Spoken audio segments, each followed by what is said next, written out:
नमस्कार दोस्तों, today breaking non stop news headlines में आपका स्वागत है, जिसमें दिन भर की तमाम बड़ी और ताज़ी खबरें आपके लिए लेके आए हैं। जिसमें सबसे पहली बड़ी खबर में आपको बताएंगे कि बिहार में तेजस्वी यादव का जेडीयू पर बड़ा बयान। कहा कि बिहार की जनता को भ्रष्टाचारियों से मुक्ति चाहिए। इसी के साथ दोस्तों दूसरी बड़ी खबर में आपको बताएंगे चिराग पासवान ने फिर दिया नीतीश कुमार को बड़ा झटका। मुश्किलें बढ़ सकती हैं नीतीश कुमार की, और चिराग पासवान अपनी पार्टी के लिए ले सकते हैं बड़ा फैसला।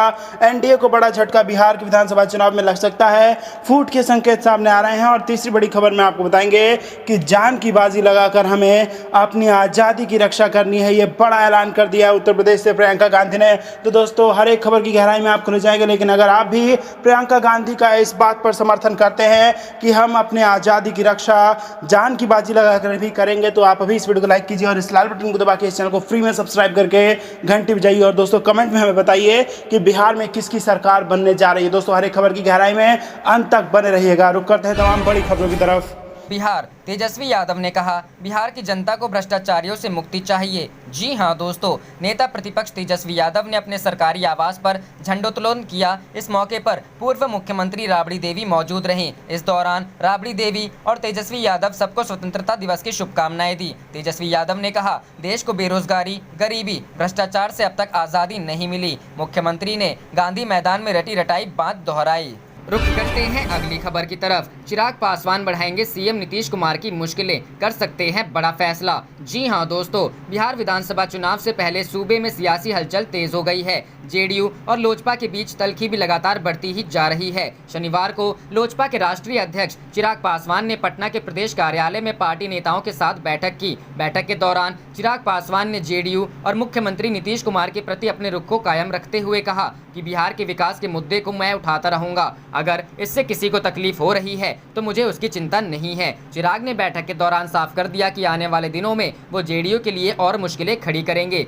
चिराग ने इस बैठक में अपने कार्यकर्ताओं को 1 घंटे तक संबोधित किया। इस दौरान चिराग ने कहा कि विधानसभा चुनाव के पहले कॉमन मिनिमम प्रोग्राम तय होना चाहिए। उसमें बिहार फर्स्ट, बिहारी फर्स्ट का लोजपा के कार्यक्रम को रखना चाहिए। लोजपा अध्यक्ष ने आगे कहा कि हमारी पार्टी का गठबंधन भाजपा से है, जेडीयू बाद में गठबंधन में आया। बिहार सरकार आज भी एनडीए में नहीं, महागठबंधन की सरकार की योजनाओं पर ही काम कर रही है। संसदीय दल की बैठक जल्द। चिराग पासवान ने इस बैठक में जल्द राज्य संसदीय बोर्ड और केंद्रीय संसदीय बोर्ड की बैठक बुलाने का निर्देश बोर्ड के अध्यक्ष विधायक राजू तिवारी को दिया। उन्होंने साफ शब्दों में कहा कि लोजपा आगे क्या कदम उठाएगी वो संसदीय बोर्ड की बैठक में तय होगा। ये भी साफ है कि इस बैठक में जेडीयू के साथ आगे रिश्ता क्या होगा, इस पर भी फैसला लिया जाएगा। चुनाव पर भी साफ किया रुख। चिराग पासवान ने कोरोना काल में चुनाव को लेकर चल रही चर्चा पर एक बार फिर अपना रुख साफ किया। चिराग ने कहा कि मौजूदा हालात में चुनाव कराने की स्थिति नहीं है। अगर 6 माह बाद ही चुनाव होगा तो क्या परेशानी है। चुनाव में जो पैसा सरकार लगाएगी, जरूरत है कि उसका इस्तेमाल स्वास्थ्य व्यवस्था को ठीक करने में लगाए। मेरी प्राथमिकता जनता को स्वस्थ रखना होना चाहिए। चुनाव तो बाद में हो सकता है। लोजपा अध्यक्ष चिराग पासवान ने पिछले दिनों जेडीयू नेता लल्लन सिंह के द्वारा उन्हें कालिदास कहे जाने पर भी कड़ी आपत्ति जताई। उन्होंने कहा कि मैंने प्रधानमंत्री नरेंद्र मोदी की कोरोना जांच बढ़ाने के सुझाव को रीट्वीट किया तो मुझे कालिदास कहा जा रहा है, लेकिन बिहार के विकास के लिए मैं गाली भी सुनने को तैयार हूँ। रुख करते हैं अगली खबर की तरफ। जान की बाजी लगाकर हमें अपनी आज़ादी की रक्षा करनी है, प्रियंका गांधी वाड्रा। जी हां दोस्तों, 15 अगस्त के मौके पर देश 74वां स्वतंत्रता दिवस मना रहा है। देश के प्रधानमंत्री नरेंद्र मोदी ने लाल किला के प्राचीर से झंडा फहराने के बाद देश को संबोधित किया। इस मौके पर कांग्रेस नेता प्रियंका गांधी वाड्रा ने ट्वीट कर देश भर के लोगों को स्वतंत्रता दिवस की शुभकामनाएं दी हैं। प्रियंका गांधी ने ट्वीट कर कहा है कि जान की कीमत चुकाकर लंबे संघर्ष के बाद भारत को आज़ादी मिली। करोड़ों हिंदुस्तानी एक होकर सत्य के लिए लड़े और जीते। जान की बाजी लगाकर हमें अपनी आज़ादी की रक्षा करनी है। इसके साथ ही कांग्रेस नेता प्रियंका गांधी ने कहा कि स्वतंत्रता दिवस के शुभ अवसर पर मोर्चे पर डटे जवानों, स्वास्थ्य कर्मियों, सफाई कर्मियों, किसानों और मजदूरों को नमन। कांग्रेस के पूर्व अध्यक्ष राहुल गांधी और पार्टी के कई अन्य वरिष्ठ नेताओं की मौजूदगी में कांग्रेस मुख्यालय में शनिवार को स्वतंत्रता दिवस के मौके पर तिरंगा फहराया गया। पार्टी अंतरिम अध्यक्ष सोनिया गांधी की अनुपस्थिति में वरिष्ठ नेता AK एंटनी ने झंडा फहराया। कांग्रेस सूत्रों का कहना है कि हाल ही में अस्पताल नेपाल से लौटी सोनिया गांधी चिकित्सकों के परामर्श के अनुसार इस मौके पर उपस्थित नहीं हो सकी। ध्वजारोहण करने के बाद पार्टी नेताओं ने राष्ट्रीय गीत, राष्ट्रगान और विजय विश्व तिरंगा प्यारा का गान किया। इस अवसर पर राहुल गांधी और एंटनी के अलावा वरिष्ठ नेता अहमद पटेल, केसी वेणुगोपाल, अधीर रंजन चौधरी, राजीव शुक्ला, आरपीएन सिंह तथा कई अन्य नेता मौजूद थे। ध्वजारोहण के बाद कांग्रेस के मुख्य प्रवक्ता रणदीप सुरजेवाला ने प्रधानमंत्री नरेंद्र मोदी की ओर से लाल किले की प्राचीर से आत्मनिर्भर भारत पर जोर दिए जाने को लेकर सरकार पर तंज किया। उन्होंने संवाददाताओं से कहा, सबसे पहले देशवासियों को स्वतंत्रता दिवस की कोटि कोटि बधाई। हर भारतवासी को सोचना है कि आज आज़ादी के मायने क्या है। क्या हमारी सरकार प्रजातंत्र में विश्वास रखती है, जनमत और बहुमत में विश्वास रखती है? इस देश में बोलने, सोचने, कपड़ा पहनने और आजीविका कमाने की आज़ादी है या कहीं न कहीं इन पर अंकुश लग गया है? सुरजेवाला ने कहा, आत्मनिर्भर भारत की बुनियादी पंडित जवाहरलाल नेहरू, सरदार पटेल और दूसरे स्वतंत्रता सेनानियों ने रखी थी। अब जब हम आत्मनिर्भर भारत की बात करते हैं तो यह सवाल पूछना पड़ेगा कि जो सरकार सार्वजनिक उपक्रमों को बेच दे और रेलवे एवं हवाई अड्डों का निजीकरण कर रही हो, वो इस देश की आज़ादी को सुरक्षित रख पाएगी। रुक करते हैं अगली खबर की तरफ। बिग ब्रेकिंग, एमएस धोनी ने लिया संन्यास। जी हां दोस्तों, भारतीय क्रिकेट टीम के पूर्व कप्तान महेंद्र सिंह धोनी ने अंतर्राष्ट्रीय क्रिकेट से संन्यास का ऐलान कर दिया है। अब भारतीय क्रिकेट टीम के लिए धोनी खेलते हुए नहीं दिखाई देंगे। हालांकि एमएस धोनी आईपीएल खेलते रहेंगे। ऐसे में उनके प्रशंसक आईपीएल में धोनी को खेलते हुए देख सकते हैं। महेंद्र सिंह धोनी ने इंस्टाग्राम में पोस्ट कर खुद के अंतर्राष्ट्रीय क्रिकेट से संन्यास लेने का ऐलान किया है। अपने इंस्टाग्राम पोस्ट में एमएस धोनी ने लिखा है, आप सभी के प्यार और समर्थन के लिए बहुत धन्यवाद। आज शाम 7:30 बजे के बाद से मुझे रिटायर समझा जाए। अपने इस पोस्ट के साथ ही धोनी ने एक वीडियो भी शेयर किया है। 39 वर्षीय एमएस धोनी टेस्ट क्रिकेट से पहले ही संन्यास का ऐलान कर चुके थे। हालांकि वनडे और टी20 में भारतीय क्रिकेट टीम का हिस्सा बने हुए थे, लेकिन अब धोनी ने अंतर्राष्ट्रीय क्रिकेट से संन्यास का ऐलान कर दिया है। बीसीसीआई अध्यक्ष सौरव गांगुली को दिन में ही धोनी ने संन्यास की चिट्ठी लिख दी थी। धोनी क्रिकेट के तीनों फॉर्मेट में टीम इंडिया के कप्तान भी रह चुके हैं। साथ ही धोनी के नाम कई बड़े कीर्तिमान भी दर्ज हैं। धोनी के रिटायरमेंट पर देश और दुनिया के कई दिग्गजों ने अपने विचार व्यक्त किए हैं। बीसीसीआई अध्यक्ष सौरव गांगुली ने महेंद्र सिंह धोनी के संन्यास लेने के बाद इसे एक युग का अंत बताया है। वहीं धोनी के रिटायरमेंट के बाद सचिन तेंदुलकर ने ट्वीट के जरिए अपनी भावनाएं व्यक्त की हैं।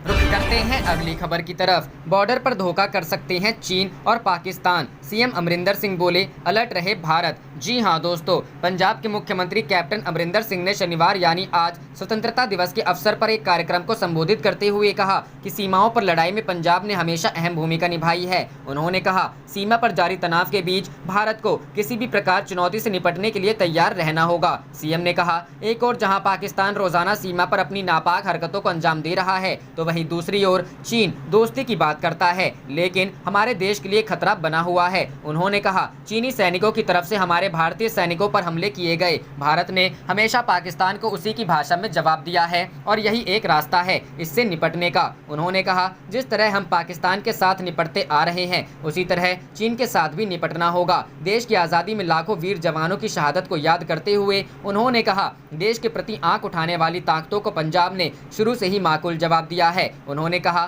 काला पानी की सेलुलर जेल में अमृता से सजी सैकड़ों पंजाबियों के नाम हैं। उन्होंने कहा, देश में कोरोना महामारी के बढ़ते प्रकोप के कारण इस वर्ष स्वतंत्रता दिवस समारोह धूमधाम से नहीं मनाया गया, लेकिन यह उन सभी लोगों के बलिदानों और कठोर संघर्षों को याद करने का दिन है जिनके कारण है। सीएम अमरिंदर सिंह ने आगे कहा कि यह उन सभी वीर जवानों को सलाम करने का वक्त है जो दुश्मनों से सीमा की रक्षा करते हैं। सीएम अमरिंदर सिंह स्वतंत्रता सेनानियों को श्रद्धांजलि देते हुए अपनी सरकार की प्रतिबद्धताओं को दोहराया कि स्वतंत्रता सेनानियों को मिलने वाले सभी लाभ उनकी अगली पीढ़ी को दिए जाएंगे। इसके साथ ही उन्होंने कोरोना महामारी का मुकाबला कर रहे स्वास्थ्य कर्मियों और लॉकडाउन के समय लोगों की मदद करने वाले एनजीओ और धार्मिक संगठनों को सलाम किया।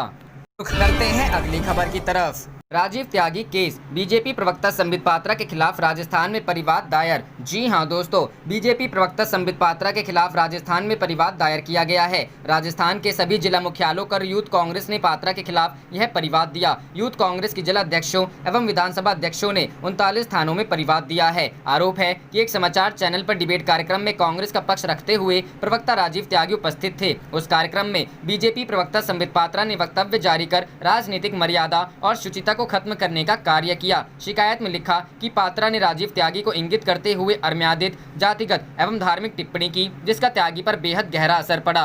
रुख करते हैं अगली खबर की तरफ। पीएम मोदी के भाषण पर बोली कांग्रेस, चीन का नाम लेने से डरते क्यों हैं? जी हां दोस्तों, प्रधानमंत्री नरेंद्र मोदी के आज स्वतंत्रता दिवस के मौके पर लाल किले की प्राचीर से दिए भाषण पर कांग्रेस की प्रतिक्रिया आई है। खास तौर से देश की सीमाओं को लेकर कई पीएम की बातों पर कांग्रेस ने सवाल उठाए हैं। पीएम मोदी ने अपने भाषण में सीमाओं पर पड़ोसी देशों को कड़ा जवाब दिए जाने की बात कही है। कांग्रेस प्रवक्ता रणदीप सुरजेवाला ने कहा है कि ये समझ से परे है कि आज जो लोग सत्ता में हैं, उनको चीन का नाम लेने से डर क्यों लगता है, वो सीधे चीन का नाम लेकर क्यों नहीं बोल पाते हैं। वहीं पीएम के बयान पर कांग्रेस नेता अहमद पटेल ने कहा है कि हकीकत क्या है ये वो भी जानते हैं और जो हकीकत है वो कतई अच्छी नहीं है। लाल किले की प्राचीर से प्रधानमंत्री नरेंद्र मोदी के संबोधन के बाद कांग्रेस प्रवक्ता रणदीप सुरजेवाला ने कहा, आज के हुक्मरान चीन का नाम लेने से डरते क्यों हैं? आज जब चीन हमारी सरजमी पर अतिक्रमण किए हुए हैं तो उसे पीछे कैसे धकेलना है, भारत माँ की रक्षा कैसे करनी है, इस पर हर भारतवासी को सोचना होगा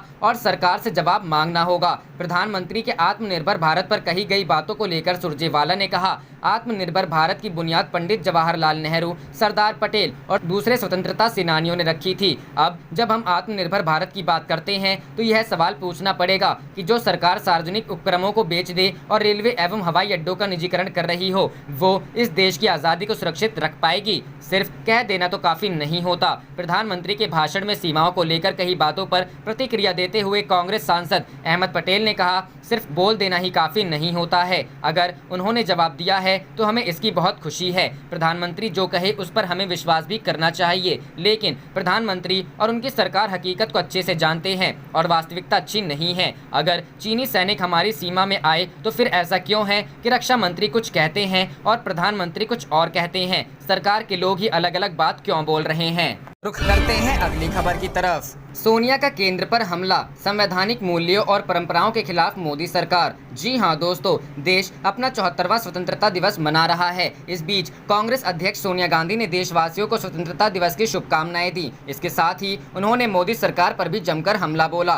सोनिया गांधी ने कहा है कि सरकार प्रजातांत्रिक व्यवस्था, संवैधानिक मूल्यों और स्थापित परंपराओं के विपरीत खड़ी है। सोनिया गांधी ने स्वतंत्रता दिवस की शुभकामनाएं देते हुए कहा कि हमारे भारतवर्ष की ख्याति विश्व भर में न सिर्फ प्रजातांत्रिक मूल्यों और विभिन्न भाषा, धर्म, संप्रदाय के बहुलतावाद की वजह से है, बल्कि भारत प्रतिकूल परिस्थितियों का सामना एकजुटता के साथ करने के लिए भी जाना जाता है। सोनिया गांधी ने कहा, आज जब समूचा विश्व कोरोना महामारी की महाविभीषिका से जूझ रहा है, तब भारत को एकजुट होकर इस महामारी को परास्त करने के प्रतिमान स्थापित करने होंगे। मैं पूरे आत्मविश्वास से यह कह सकती हूँ कि हम सब मिलकर इस महामारी और गंभीर आर्थिक संकट की दशा से बाहर आ जाएंगे। उन्होंने कहा कि हमने बीते 74 वर्षों की स्वाधीनता में अपने प्रजातांत्रिक मूल्यों को समय समय पर परीक्षा की कसौटी पर परखा है और उसे निरंतर परिपक्व किया है। आज ऐसा प्रतीत होता है कि सरकार प्रजातांत्रिक व्यवस्था, संविधान मूल्यों और स्थापित परंपराओं के विपरीत खड़ी है। भारतीय लोकतंत्र के लिए भी ये परीक्षा की घड़ी है। चीन और भारतीय सेना के बीच हुए टकराव पर सोनिया गांधी ने कहा,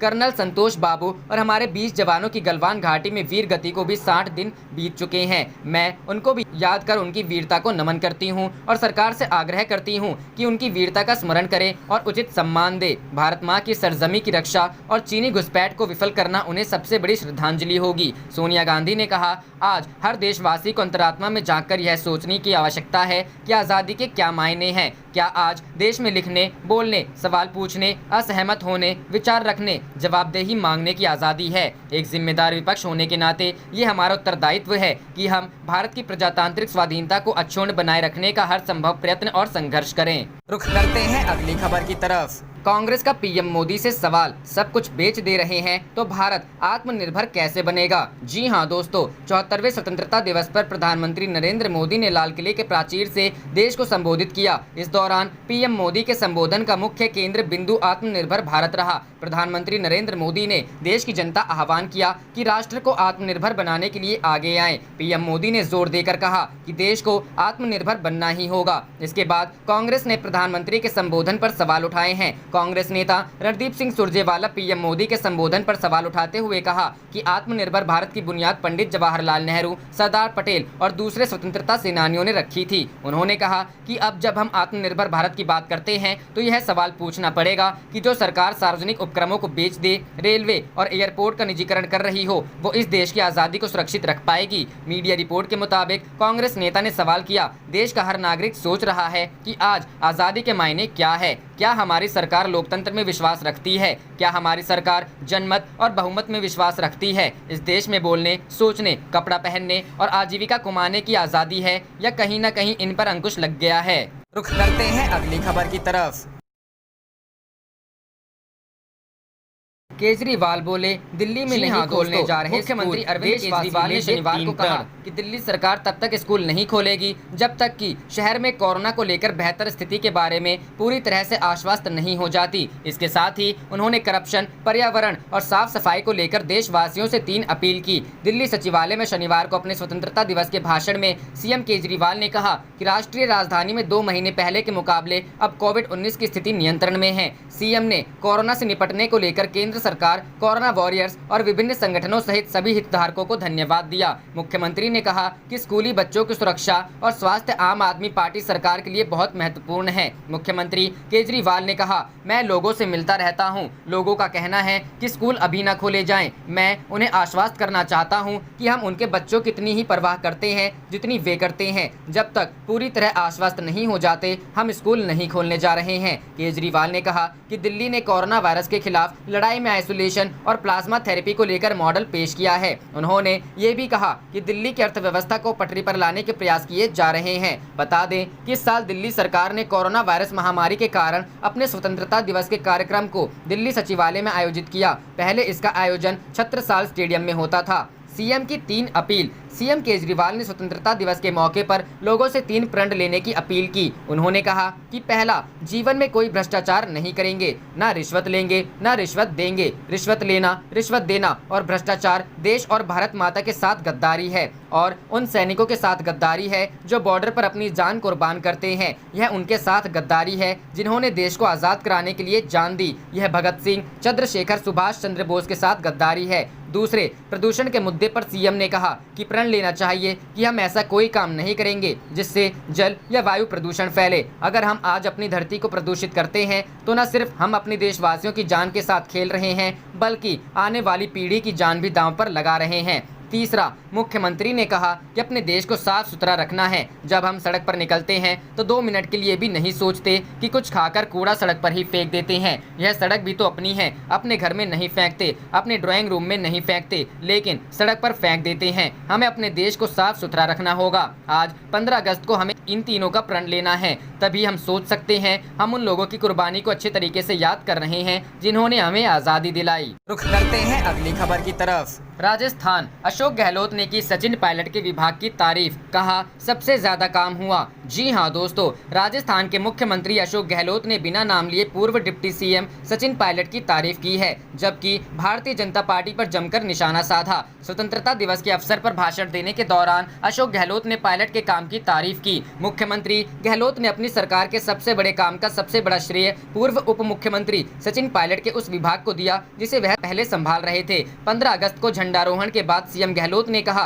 कि देश भर में सबसे अधिक राजस्थान सरकार ने किसी विभाग में सफलता पाई है तो वह मनरेगा है। बता दें कि सचिन पायलट ग्रामीण विकास मंत्री की हैसियत से अब तक मनरेगा का काम संभाल रहे थे। हालांकि मनरेगा के काम की तारीफ करते हुए गहलोत ने पायलट का नाम नहीं लिया। मुख्यमंत्री ने इस मौके पर बीजेपी पर निशाना भी साधा और कहा कि चुनी हुई सरकार को गिराने की साजिश करने वालों के मंसूबे पर पानी फिर गया है। आप निश्चित रहें, सरकार मजबूत है और चौमुखी विकास करेगी। हॉर्स ट्रेडिंग करने वाले धराशायी हो गए हैं और इस सबका श्रेय जनता को जाता है। मुख्यमंत्री गहलोत ने कहा कि कोरोना की महामारी पूरे विश्व में फैल चुकी है। लाखों लोग इसके शिकार हो चुके हैं। देश के अंदर लॉकडाउन भी किया गया, लेकिन प्रदेशवासियों के सहयोग से इस प्रकार की लड़ाई लड़ी गई। सीएम ने कहा कि कोरोना की जंग से मुझे फक्र है कि हमने पक्ष को या विपक्ष को, धार्मिक गुरु को, डॉक्टर हो, सामाजिक संस्थाओं हो, आम जनता हो अथवा प्रशासनिक अमला, सबके सहयोग का आह्वान किया और राज्य में कोरोना से लड़ने का मॉडल बना। कोरोना के खिलाफ लड़ाई को लेकर देश ही नहीं बल्कि बाहर भी भीलवाड़ा ने अपने शानदार प्रबंधन को लेकर छाप छोड़ी। सीएम ने कहा कि लॉकडाउन के चलते लोगों को काफी परेशानी हुई, उद्योग धंधे बंद हो गए, लेकिन राजस्थान सरकार ने लोगों को परेशान नहीं होने दिया। जो लोग बाहर रहते थे उनके लिए बसें लगाईं, जो लोग दूसरे राज्यों में जाना चाहते थे उनके लिए भी बसें लगाईं। विदेशों से नागरिकों को लाने के लिए शानदार व्यवस्था की गई। अशोक गहलोत ने कहा कि राजस्थान में कोरोना का रिकवरी रेट 80% से ज्यादा रहा। कोरोना धीरे धीरे अपना विकराल रूप ले रहा है, लेकिन हम इसकी चिंता नहीं कर रहे हैं। सिर्फ हम अपने काम में लगे हुए हैं कि ऐसे लोगों को सुरक्षित रखा जाए। लॉकडाउन की वजह से कई राज्यों के सामने बहुत सारी समस्याएं आई हैं और इसका खामियाजा न भुगतना पड़े, इसकी नैतिक जिम्मेदारी सरकार की होती है। करते हैं अगली खबर की तरफ। स्वतंत्रता दिवस के संदेश में सोनिया गांधी ने पूछा, क्या आज देश में अभिव्यक्ति की आज़ादी है? जी हां दोस्तों, स्वाधीनता दिवस पर कांग्रेस अध्यक्ष सोनिया गांधी ने मोदी सरकार पर हमला बोलते हुए कहा है कि सरकार लोकतांत्रिक व्यवस्था और संविधान मूल्यों के खिलाफ खड़ी है। सोनिया गांधी ने सवाल उठाया कि क्या आज देश में लोगों को लिखने, बोलने और असहमति जताने की आज़ादी है। अपने संदेश में सोनिया गांधी ने गलवान के शहीदों को भी याद किया और साथ ही उम्मीद जताई है कि अपनी ताकत के बूते भारत कोरोना महामारी और गंभीर आर्थिक संकट से उबर जाएगा। स्वाधीनता दिवस पर अपने संदेश में सोनिया गांधी ने कहा, हमने बीते 74 वर्षों की स्वाधीनता में अपने प्रजातांत्रिक मूल्यों को समय समय पर परीक्षा की कसौटी पर परखा है और उसे निरंतर परिपक्व किया है। आज ऐसा प्रतीत होता है कि सरकार प्रजातांत्रिक व्यवस्था, संविधान मूल्यों व स्थापित परंपराओं के विपरीत खड़ी है। भारतीय लोकतंत्र के लिए भी ये परीक्षा की घड़ी है। कांग्रेस अध्यक्ष ने कहा, आज हर देशवासी को अंतरात्मा में झांककर यह सोचने की आवश्यकता है कि आज़ादी के क्या मायने हैं। क्या आज देश में लिखने, बोलने, सवाल पूछने, असहमत होने, विचार रखने, जवाबदेही मांगने की आज़ादी है?